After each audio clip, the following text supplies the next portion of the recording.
হুম। লন্ডনের একটা অত্যাধুনিক চারপাশ কাঁচ দিয়ে ঘেরা বিশাল ভবনের ভেতর অত্যন্ত সযত্নে রাখা আছে হাজার বছর আগের তৈরি একটা চামড়ার ছায়া পুতুল। হ্যাঁ, যার জন্ম হয়তো এশিয়া মহাদেশের কোনো এক প্রত্যন্ত গ্রামে। একদম। কিন্তু আজ সেই আধুনিক কাঁচের বাক্সে বসে এটা যেন পুরো মানব জাতির গল্প বলছে। এই যে প্রাচীন আর আধুনিকতার একটা উম অদ্ভুত মেলবন্ধন। আর একটা সাধারণ বস্তুর ভেতরে লুকিয়ে থাকা হাজার বছরের ইতিহাস। ঠিক তাই। এগুলো আসলে আমাদের ঠিক কী বার্তা দেয়?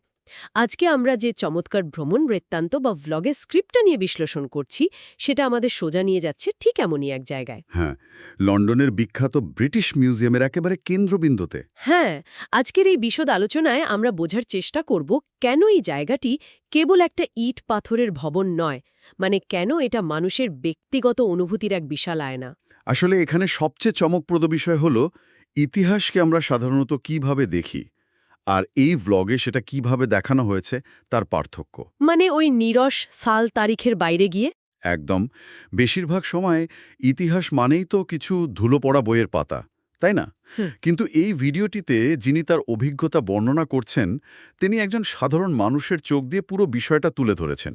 একজন ভ্রমণ পিপাসুর কৌতূহল নিয়ে, রাইট? হ্যাঁ, যখন ইতিহাসকে কেবল তথ্য হিসেবে না দেখে মানুষের ব্যক্তিগত অভিজ্ঞতার জায়গা থেকে বিশ্লেষণ করা হয়, তখন বোঝা যায় যে ওই কাচের বাক্সে রাখা ছায়া পুতুলটি কেবল একটা জড় বস্তু নয়। হয়তো হাজার বছর আগের কোনো এক বাবার তার সন্তানকে ঘুম পাড়ানোর গল্পের অংশ।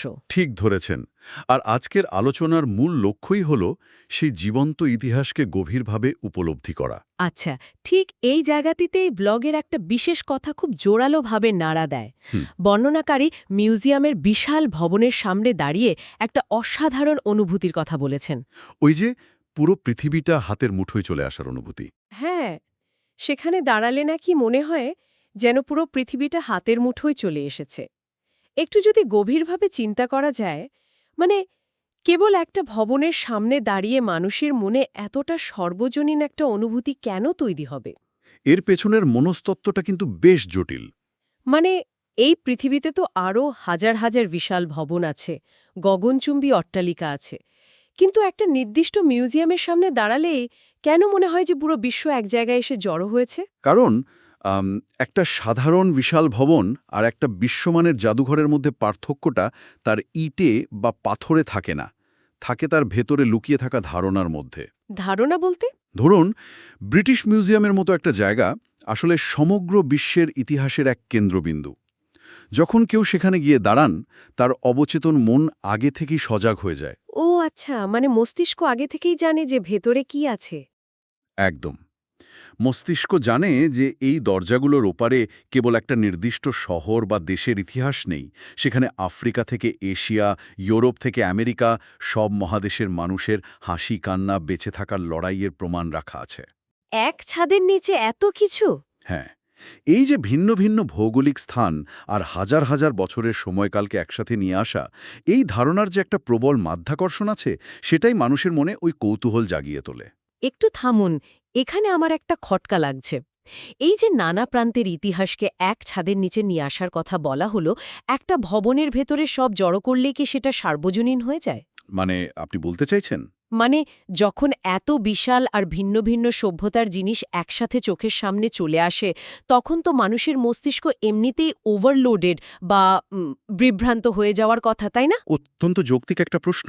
বর্ণনাকারী যে হাতের মুঠোয় পৃথিবী চলে আসার কথা বলছেন, সেটা কি আসলে ইতিহাসের বিশালত্ব, নাকি সবকিছু এক জায়গায় দেখার কারণে তৈরি হওয়া এক ধরনের মানসিক বিভ্রাম? আসলে মস্তিষ্ক ওভারলোডেড হওয়ার যে শঙ্কার কথা আপনি বললেন, আধুনিক স্থাপত্যবিদরাও ঠিক সেই বিষয়টা নিয়েই ভেবেছিলেন। তাই নাকি? হ্যাঁ, আর ঠিক এই কারণে ব্রিটিশ মিউজিয়ামের ভেতরের নকশাটা এত বেশি তাৎপর্যপূর্ণ। ভ্লগটিতেও এর চমৎকার বর্ণনা আছে। বাইরের দিক থেকে ভবনটিকে দেখতে একেবারে প্রাচীন গ্রিক স্থাপত্যের মতো বিশাল লাগে। যা মানুষকে তার ক্ষুদ্রত্বের কথা মনে করিয়ে দেয়। ঠিক, কিন্তু ভেতরে পা রাখতেই দৃশ্যপট সম্পূর্ণ বদলে যায়। ভেতরে রয়েছে গ্রেট কোর্ট নামের একটা বিশাল জায়গা, যার ছাদ পুরোটাই আধুনিক কাঁচ দিয়ে তৈরি। হ্যাঁ, ওই গ্লাস সিলিংয়ের কথা ব্লগে বলা হয়েছে, যেখান দিয়ে সরাসরি আকাশ দেখা যায়। এই যে প্রাকৃতিক আলোর ব্যবহার, এটা কিন্তু মস্তিষ্ককে ওই ওভারলোড বা ক্লান্তি থেকে বাঁচায়। এটা দর্শনার্থীকে শ্বাস নেওয়ার জায়গা দেয়।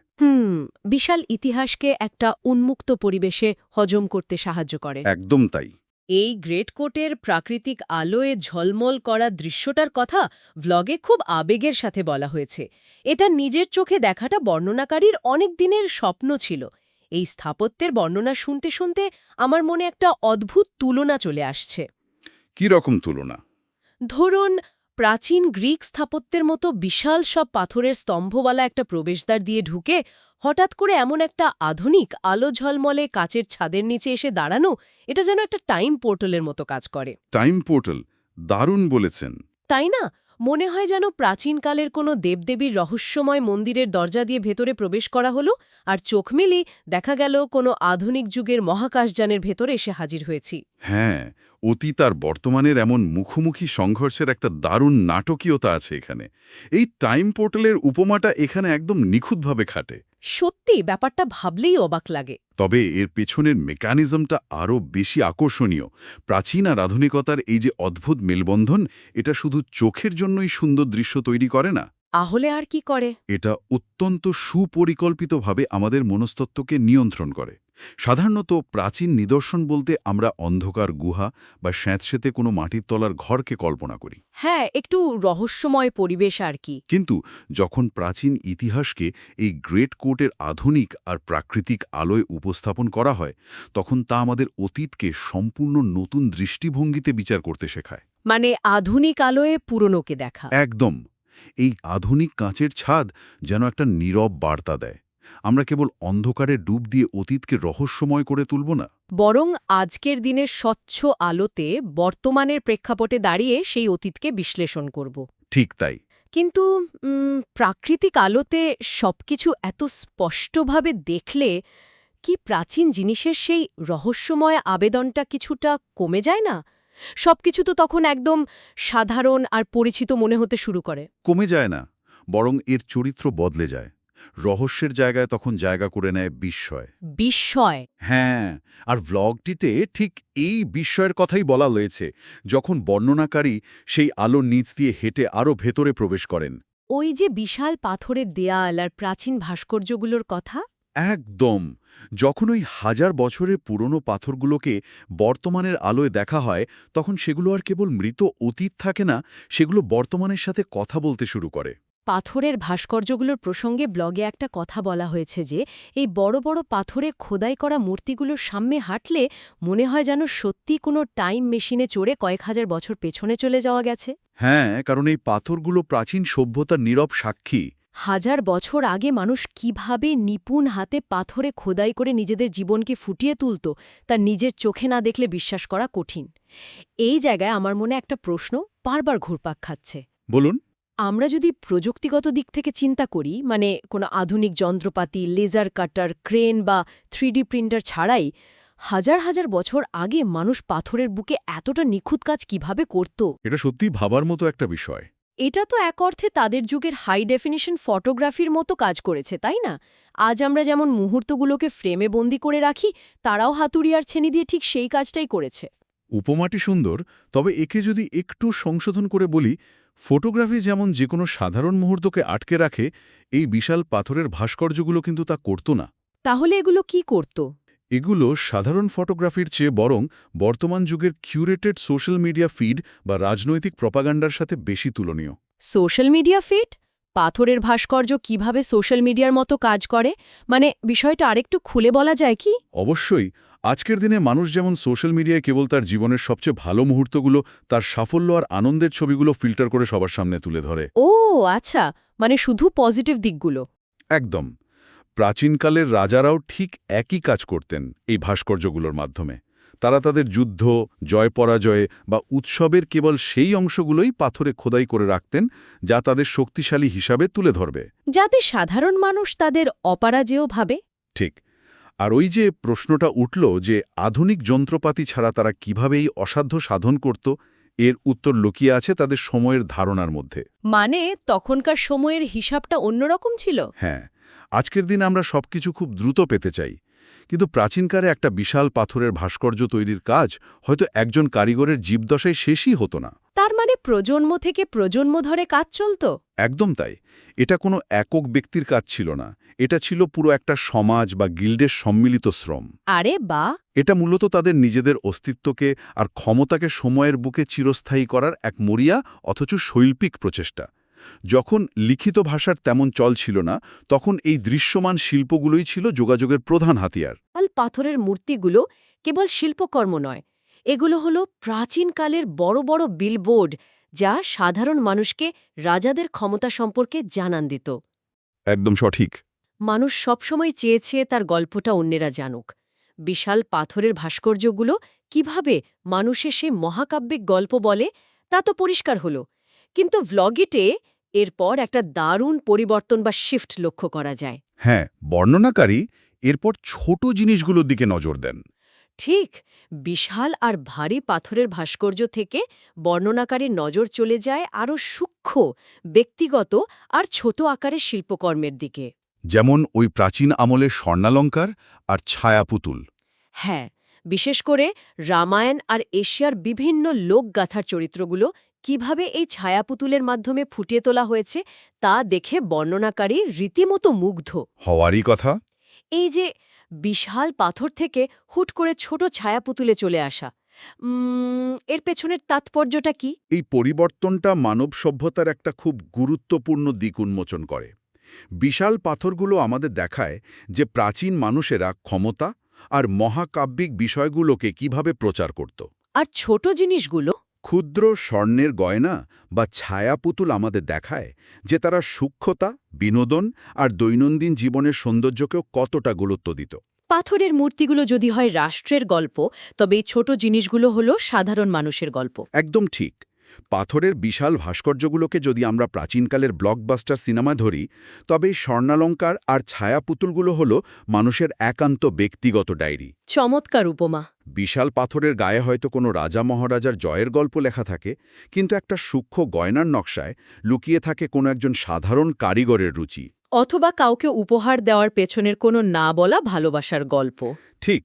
আর এই ছায়াপুতুলের বিষয়টা তো আরও বেশি রোমাঞ্চকর।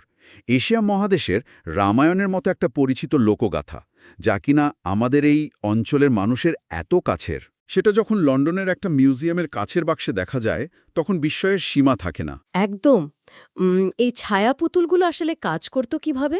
আমরা যদি একে বৃহত্তর প্রেক্ষাপটে বিশ্লেষণ করি, তাহলে বুঝতে পারব যে ছায়াপুতুলগুলো ছিল মূলত প্রাচীন পৃথিবীর অ্যানিমেশন বা চলচ্চিত্র। প্রাচীন পৃথিবীর অ্যানিমেশন? দারুণ তো। হ্যাঁ, আলো আর অন্ধকারের খেলা দিয়ে প্রাচীন মানুষ তাদের দেবতাদের গল্প, হিরোদের গল্প সাধারণ মানুষের কাছে পৌঁছে দিত। একটা পর্দার পেছনে যখন আগুন বা প্রদীপের আলো জ্বলত, আর তার সামনে চামড়ার তৈরি এই সূক্ষ্ম পুতুলগুলো নাড়ানো হতো। ঠিক তাই, তখন অন্ধকার রাতে সেটা এক মায়াবী পরিবেশ তৈরি করত। সাধারণ মানুষের জন্য এটা কেবল বিনোদন ছিল না, এটা ছিল তাদের বিশ্বাস, নৈতিক শিক্ষা আর লোকগাথা সংরক্ষণের একটা শক্তিশালী হাতিয়ার। সত্যি, ভাবলেই গা ছমছম করে। আর যে বিষয়টা সবচেয়ে বেশি অবাক করে তা হলো কালচারাল ডিফিউশন বা সংস্কৃতির বিস্তার। সংস্কৃতির বিস্তার বলতে এখানে ঠিক কিভাবে ছায়াপুতুলগুলো ভূমিকা রাখছে? খেয়াল করে দেখলে বোঝা যাবে রামায়ণের গল্প কিন্তু কেবল একটা নির্দিষ্ট ভৌগোলিক সীমানায় আটকে থাকেনি। হ্যাঁ, ভারত উপমহাদেশ থেকে শুরু করে তো অনেক দূর ছড়িয়েছিল। একদম, ইন্দোনেশিয়া, থাইল্যান্ড, কম্বোডিয়া পর্যন্ত ছড়িয়ে পড়েছিল। আর এই ছড়িয়ে পড়ার পেছনে অন্যতম বড় বাহন ছিল এই ছায়াপুতুলগুলো। ও আচ্ছা, মানে বণিকরা বা পর্যটকরা এগুলো সাথে করে নিয়ে যেতেন? হ্যাঁ, তারা এক দেশ থেকে অন্য দেশে যাওয়ার সময় কেবল মশলা বা রেশম নিয়ে যেতেন না, তারা সাথে করে নিয়ে যেতেন তাদের গল্প বলার এই মাধ্যমগুলোকে। বুঝতে পেরেছি। যখন লন্ডনের মতো একটা জায়গায় সেই এশিয়ার ছায়াপুতুলগুলো সংরক্ষিত থাকে, তখন তা প্রমাণ করে যে মানব জাতির গল্পগুলো ভৌগোলিক সীমানা পেরিয়ে কিভাবে একে অপরের সাথে যুক্ত হয়েছে। যুগ যুগ ধরে। তার মানে এই ছায়াপুতুলগুলো কেবলই কোনো পুরনো খেলনা নয়, এগুলো হলো প্রাচীন যুগের ইনফরমেশন ক্যারিয়ার বা তথ্য আদান প্রদানের মাধ্যম। একদম ঠিক বলেছেন। পুরো ভ্লগটিতে এই যে একটা জার্নি বা যাত্রার কথা বলা হলো, বিশাল স্থাপত্য দিয়ে শুরু, এরপর পাথরে খোদাই করা রাজাদের ইতিহাস, আর তারপর ছোট ছোট ব্যক্তিগত জিনিসপত্র এবং ছায়াপুতুলের গল্প। হ্যাঁ, একটা সম্পূর্ণ চিত্র। কিন্তু আলোচনার এই পর্যায়ে এসে আমার মনে হচ্ছে এর সব কিছুর আসল অর্থ কি দাঁড়ায়? এই জড় বস্তুগুলোর কি নিজস্ব কোনো প্রাণ আছে, নাকি মানুষই এদের প্রাণ দেয়? খুব গভীর একটা প্রশ্ন। কারণ ভ্লগটি এরপর যেদিকে মোড় নিয়েছে তা সম্ভবত পুরো স্ক্রিপ্টের সবচেয়ে সংবেদনশীল অংশ। পুরনো দিনের মানুষের তৈরি জিনিসপত্র থেকে বর্ণনাকারী এবার নজর দিয়েছেন বর্তমান সময়ের মানুষের সাথে এর সম্পর্কের দিকে। ওই যে পারিবারিক অনুভূতির কথা তুলে ধরেছেন। হ্যাঁ, বর্ণনাকারী বলছেন এই বিশাল ইতিহাস একা একা ঘোরার চেয়ে পরিবারের সাথে, প্রিয়জনদের সাথে ভাগ করে নেওয়ার মাঝে সম্পূর্ণ আলাদা একটা আনন্দ রয়েছে। ঠিক এই জায়গাটিতেই ব্লগটি একটা সাধারণ ভ্রমণ কাহিনী থেকে একটা গভীর মনস্তাত্ত্বিক পর্যালোচনায় পরিণত হয়েছে। প্রিয়জনদের সাথে ইতিহাসের এই সাক্ষী হওয়া আর একসাথে নতুন কিছু শেখার অনুভূতিটাই তার কাছে সবচেয়ে বেশি মূল্যবান মনে হয়েছে। কিন্তু আমার প্রশ্ন হল, হ্যাঁ, বলুন। ইতিহাস তো একটা অত্যন্ত ব্যক্তিগত উপলব্ধির বিষয় হতে পারে। অনেকেই তো একা একা মিউজিয়ামে ঘুরতে পছন্দ করেন। তাহলে পরিবারের সাথে এই অভিজ্ঞতা ভাগ করে নেওয়ার মধ্যে আলাদা কি এমন জাদুকরী বিষয় থাকতে পারে?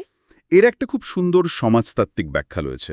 মানুষ স্বভাবগতভাবেই তো একটা সামাজিক প্রাণী বা ট্রাইবাল স্পিসিস, তাই না? হ্যাঁ, সেটা তো বটে। প্রাচীনকাল থেকেই মানুষ যখন নতুন কিছু আবিষ্কার করত, সেটা হোক আগুনের ব্যবহার বা কোনো নতুন শিকারের জায়গা, তার প্রথম সহজাত প্রবৃত্তিই ছিল সেটা নিজের গোত্রের বা পরিবারের অন্যদের জানানো। ও, মানে একা একা আনন্দ না পেয়ে সবাইকে বলা। ঠিক তাই।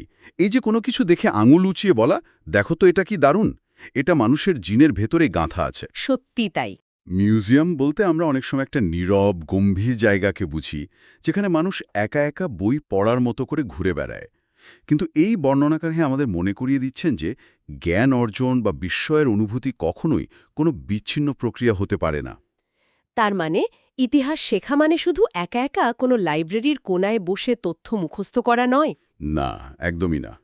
প্রিয়জনদের সাথে অতীতকে আবিষ্কার করাটা মানুষের সেই প্রাচীনকালের শিকার ভাগ করে নেওয়ার মতোই একটা সহজাত প্রবৃত্তি। যখন কোনো শিশু তার বাবা মায়ের হাত ধরে ওই বিশাল পাথরের ভাস্কর্যের দিকে বিস্ময়ে তাকিয়ে থাকে, অথবা কোনো প্রাচীন খেলনা দেখে অবাক হয়ে প্রশ্ন করে। হ্যাঁ, তখন সেই মুহূর্তটা ইতিহাসকে কেবল বইয়ের পাতা বা কাঁচের বাক্স থেকে বের করে এনে একেবারে বাস্তবের মাটিতে দাঁড় করিয়ে দেয়। একটা মৃত বস্তু তখন বর্তমান প্রজন্মের কৌতূহলের ছোঁয়ায় আবার জীবন্ত হয়ে ওঠে। একদম সঠিক বিশ্লেষণ। আর এই পারিবারিক সংযোগটি একটা মিউজিয়ামকে কেবল একটা পুরনো জিনিসের গুদামঘর বা ডেড স্টোরেজ থেকে একটা জীবন্ত শ্রেণীকক্ষে পরিণত করে। যেখানে সবাই মিলে শেখে। হ্যাঁ, যখন বিভিন্ন প্রজন্মের মানুষ একসাথে প্রাচীন নিদর্শনগুলো দেখে, তখন অতীত আর বর্তমানের মধ্যে একটা অদৃশ্য কিন্তু অত্যন্ত শক্তিশালী সেতুবন্ধন তৈরি হয়। বয়োজ্যেষ্ঠরা হয়তো তাদের অভিজ্ঞতা থেকে প্রাচীন জিনিসগুলোর সাথে নিজেদের জীবনের মিল খুঁজে পান। আর নতুন প্রজন্ম সম্পূর্ণ ভিন্ন একটা দৃষ্টিকোণ থেকে সেই একই জিনিসকে দেখে নতুন সব প্রশ্ন করতে শেখে। এই যে প্রজন্মের পর প্রজন্ম ধরে জ্ঞানের, অভিজ্ঞতার আর বিস্ময়ের হাতবদল হওয়া, এটাই তো মানব সভ্যতার সবচেয়ে বড় শক্তি। একদম। প্রজন্মের পর প্রজন্ম ধরে বিস্ময়ের হাতবদল, কি চমৎকার একটা কথা। আসলে আজকের এই পুরো আলোচনাটা আমাদের অনেকগুলো ভিন্ন ভিন্ন কিন্তু চমৎকার জগতের মধ্য দিয়ে নিয়ে গেল। হ্যাঁ, বেশ বড় একটা জার্নি ছিল। আমরা শুরু করেছিলাম একটা ভবনের সামনে অনুভূত হওয়া সেই বিশালত্ব দিয়ে। এরপর আমরা দেখলাম সেই রাজকীয় গ্রিক প্রবেশদ্বার আর আধুনিক কাচের ছাদের মেলবন্ধন, যা আমাদের মনকে বর্তমানের আলোয় অতীতকে দেখার জন্য প্রস্তুত করেছিল। এরপর আমরা বিশ্লেষণ করলাম পাথরে খোদাই করা সেই প্রাচীনকালের সোশ্যাল মিডিয়া বা রাজাদের প্রপোগান্ডা, যা আমাদের পরিচয় করিয়ে দিল ক্ষমতার গল্পের সাথে। আর সেখান থেকে আমরা খুব সূক্ষ্মভাবে সরে গেলাম অত্যন্ত ব্যক্তিগত ছায়াপুতুল আর স্বর্ণালঙ্কারের কাছে, যা আমাদের শোনাল সাধারণ মানুষের বিশ্বাস আর সংস্কৃতির বিস্তারের কথা। আর সবশেষে আমরা দেখলাম এই হাজার বছরের পুরনো জড়বস্তুগুলো আসলে তখনই সবচেয়ে বেশি অর্থবহ হয়ে ওঠে যখন আমরা তা আমাদের পরিবার আর প্রিয়জনদের সাথে ভাগ করে নিই। আজকের ভ্লগটির একেবারে শেষ প্রান্তে যে বার্তাটি দেওয়া হয়েছে তা সম্ভবত পুরো আলোচনার সবচেয়ে শক্তিশালী উপসংহার। কোনটা বলুন তো? বর্ণনাকারী বলেছেন, ব্রিটিশ মিউজিয়াম মানেই শুধু পুরনো জিনিসের সংগ্রহশালা নয়, এটি আমাদের মানব সভ্যতার এক বিশাল দর্পণ। দর্পণ মানে আয়না? হ্যাঁ, এই আয়নায় আমরা কেবল অতীতকে দেখি না, আমরা আসলে আমাদের নিজেদেরই প্রতিচ্ছবি দেখি। সত্যি খুব গভীর একটা কথা। আমরা যখন এই ভাস্কর্য বা ছায়াপুতুলগুলোর দিকে তাকাই তখন বুঝতে পারি যে হাজার হাজার বছর আগের সেই মানুষগুলোর ভয়, ভালোবাসা, নিজেদের গল্প অন্যকে জানানোর তীব্র ইচ্ছা। আর বেঁচে থাকার আকাঙ্ক্ষা। একদম। সেগুলো আজকের এই আধুনিক যুগের মানুষদের থেকে খুব একটা আলাদা ছিল না? সময় হয়তো বদলেছে, প্রযুক্তি হয়তো বদলেছে, কিন্তু মানুষের ভেতরের সেই মূল আবেগগুলো আজও ঠিক একই রকম রয়ে গেছে। ঠিক বলেছেন। এই কথাটা সত্যিই গভীরভাবে ভাবার মতো। ইতিহাস কেবল পেছনের দিকে তাকানোর জন্য নয়, এটা আসলে বর্তমানের আয়নায় নিজেকে চেনার জন্য। তবে আজকের এই রোমাঞ্চকর আলোচনা শেষ করার আগে একটা অন্যরকম বিষয় নিয়ে একটু চিন্তা করা যাক। আচ্ছা। বিষয়টা হয়তো সরাসরি আজকের বর্ণনায় ছিল না, কিন্তু এই পুরো দর্শনের সাথেই ওতপ্রোতভাবে জড়িত। আমরা তো দেখলাম যে প্রাচীন মানুষের তৈরি সামান্য ছায়া পুতুল বা পাথরের খোদাই করা নকশা আজ মিউজিয়ামে সংরক্ষিত আছে। হ্যাঁ। যদি একটু কল্পনা করা যায়, ধরুন আজ আমরা আমাদের এই আধুনিক দৈনন্দিন জীবনে অত্যন্ত সাধারণ যেসব জিনিসপত্র ব্যবহার করছি, যেমন ধরুন একটা স্মার্টফোন, সকালের কফি খাওয়ার সিরামিকের মগ, বাচ্চাদের কোনো প্লাস্টিকের খেলনা কিংবা আমাদের চোখের সাধারণ চশমা। আচ্ছা। আজ থেকে 1000 বা 2000 বছর পর যখন পৃথিবীর চেহারা সম্পূর্ণ বদলে যাবে, তখন আমাদের এই ব্যবহৃত দৈনন্দিন জিনিসগুলো যদি ভবিষ্যতের কোনো অত্যাধুনিক মিউজিয়ামে কাঁচের বাক্সে সাজিয়ে রাখা হয়, তাহলে ভবিষ্যতের মানুষ আমাদের গল্প কিভাবে পড়বে? ঠিক আমাদের দৈনন্দিন জীবনের ঠিক কোন সাধারণ জিনিসটা 1000 বছর পরে সেই মানুষদের কাছে আজকের এই প্রাচীন ছায়া পুতুলের মতো বিস্ময়কর মনে হবে। সত্যি ভাবার মতো একটা প্রশ্ন। তারা কি ওই কফির মগ দেখে আমাদের সকালের ব্যস্ততার কথা বুঝতে পারবে, নাকি স্মার্টফোনটিকে কোনো প্রাচীন যুগের জাদুর বাক্স ভেবে বসবে? কে জানে। তারা কি আমাদের আবেগগুলো সঠিকভাবে ধরতে পারবে, নাকি আমরাও তাদের কাছে কেবলই এক অজানা রহস্যময় সভ্যতা হয়ে থাকব, যেমনটা আজ আমরা প্রাচীন গ্রিক বা মিশরীয়দের নিয়ে ভেবে থাকি? অদ্ভুত একটা ভাবনা। এই কৌতূহলোদ্দীপক প্রশ্নটাই সবার ভাবনার জন্য রেখে আজকের এই বিশদ আলোচনার এখানেই ইতি টানা হচ্ছে। আশা করি এই ভাবনাটা সবার মনে একটা নতুন জানালা খুলে দেবে। আমাদের চারপাশে ছড়িয়ে থাকা অতীত আর বর্তমানের এসব ছোট ছোট গল্প থেকে নিত্য নতুন জিনিস আবিষ্কারের এই যে অদম্য আগ্রহ, তা যেন সব সময় অটুট থাকে। সবাই ভালো থাকবেন, চারপাশের চেনা জগৎকে এবং মানব সভ্যতার ইতিহাসকে সবসময় নতুন আর কৌতূহলী চোখে দেখার চেষ্টা চালিয়ে যাবেন। দেখা হবে ভবিষ্যতের কোনো নতুন এবং রোমাঞ্চকর বিষয়ের গভীর বিশ্লেষণে।